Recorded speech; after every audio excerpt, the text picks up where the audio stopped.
Bonjour à toutes et à tous, bienvenue sur Karture. Dans cette vidéo, on va parler de la prise OBD. Alors, je n'y connaissais pas grand-chose, j'avais déjà eu quelques expériences auparavant et on va regarder un petit peu plus en détail à quoi ça sert, pourquoi l'utiliser et comment on peut l'utiliser à notre avantage justement pour éviter soit d'avoir des problèmes, soit de régler certains problèmes. Vous allez voir tout de suite ça dans cette vidéo. Bienvenue sur Karture.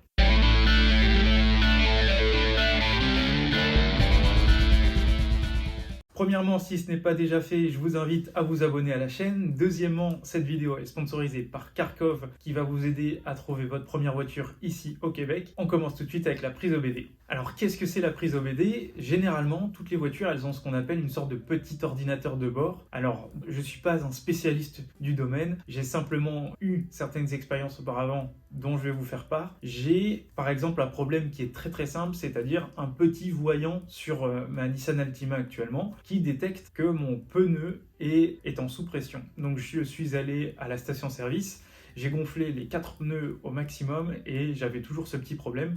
Alors, ce petit voyant, il est assez dérangeant à mes yeux parce que je sais qu'il n'y a absolument aucun problème. Mais lorsque je loue ma voiture, plusieurs fois, j'ai eu des locataires qui m'ont dit « Ah, j'ai un petit voyant, est-ce que c'est grave? Est-ce que c'est pas grave ?» Et j'ai même eu l'anti-patinage qui s'allumait en jaune.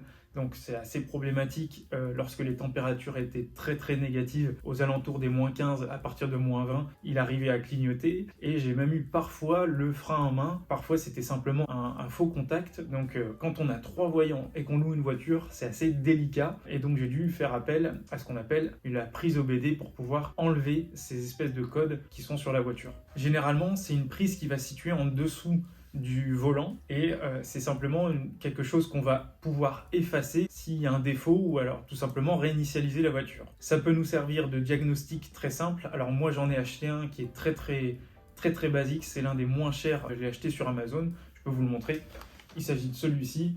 Donc c'est le plus simple du marché, c'est simplement pour vérifier le numéro de série de la voiture. Donc par exemple, si vous allez et vous avez prévu d'acheter votre prochaine voiture, vous allez pouvoir voir le numéro de série, s'il correspond au Carfax, si tout correspond parfaitement avec le numéro de série de la voiture. Mais moi, je m'en servais essentiellement pour enlever ce tout petit voyant. Alors, sachez bien que ça peut être utilisé à des bonnes fins, comme ça peut être utilisé à des fins qui sont un petit peu plus nocives, vous pouvez le comprendre. Généralement, lorsque vous allez dans votre garage, il va tout simplement connecter votre voiture et regarder justement l'historique, parce que dans ce diagnostic, vous allez pouvoir voir si par exemple la transmission elle est toujours bonne, vous allez pouvoir voir si la pression des pneus elle est toujours bonne. C'est vraiment l'ordinateur de route de votre voiture. Généralement, on va parler de voitures qui sont suffisamment anciennes, pas trop récentes, parce que vous allez voir que les constructeurs, ça, ils l'ont très bien compris. Je vais vous donner cette anecdote. Il y a quelques mois à Monaco, avec la société pour laquelle je travaillais, on avait en stock une mini John Cooper Works cabriolet noir magnifique. Et cette voiture,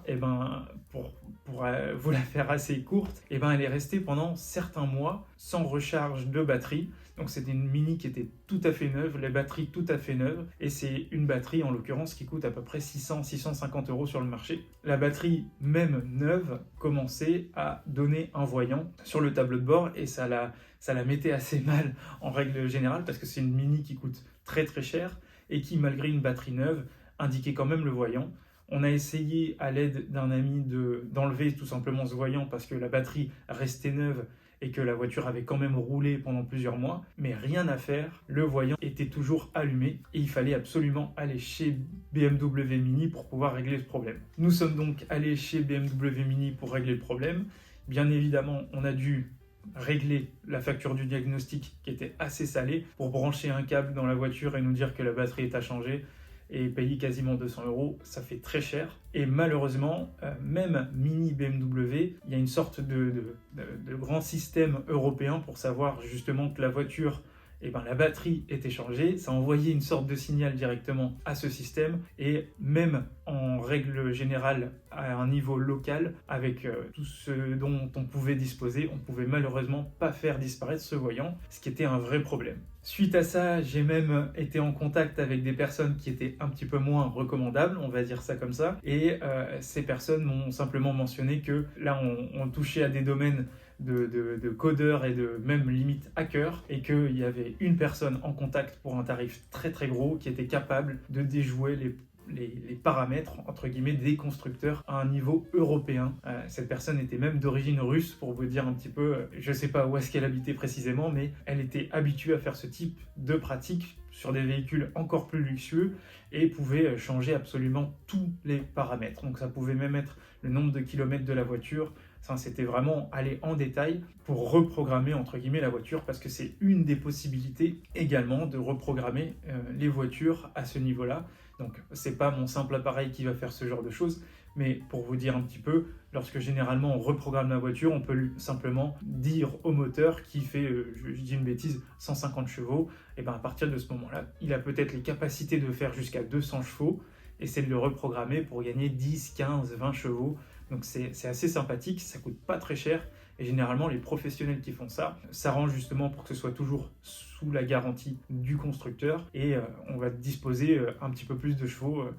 Quand je vous dis que ça coûte pas très cher, c'est qu'au lieu que ça nous coûte justement le modèle au-dessus en gamme, ça va nous coûter à peu près 500-600 € chez un spécialiste. Donc ça vaut le coup parfois de gagner un petit peu plus de chevaux de cette manière-là. Si vous souhaitez en savoir plus sur la prise OBD et l'acheter pour vous, alors moi j'ai un modèle qui est basique, très basique sur Amazon ici au Canada, mais vous pouvez en acheter absolument partout. Ça coûte vraiment pas très cher.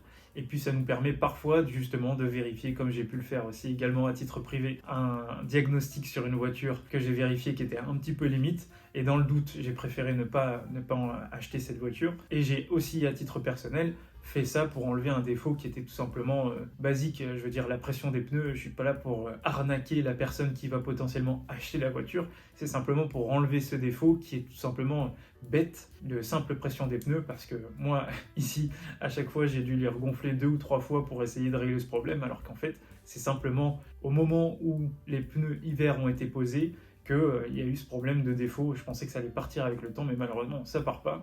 Et d'avoir un défaut en permanence sur le tableau de bord de la voiture, ça m'embête. Et ça embête également les locataires. Donc si vous avez eu des expériences similaires, je vous invite à les mettre en description. Si vous avez des suggestions de vidéos ou des commentaires à ajouter, je vous en prie, mettez-les dans les commentaires. Je vous donne rendez-vous la semaine prochaine pour une nouvelle vidéo. À très bientôt. Ciao, ciao.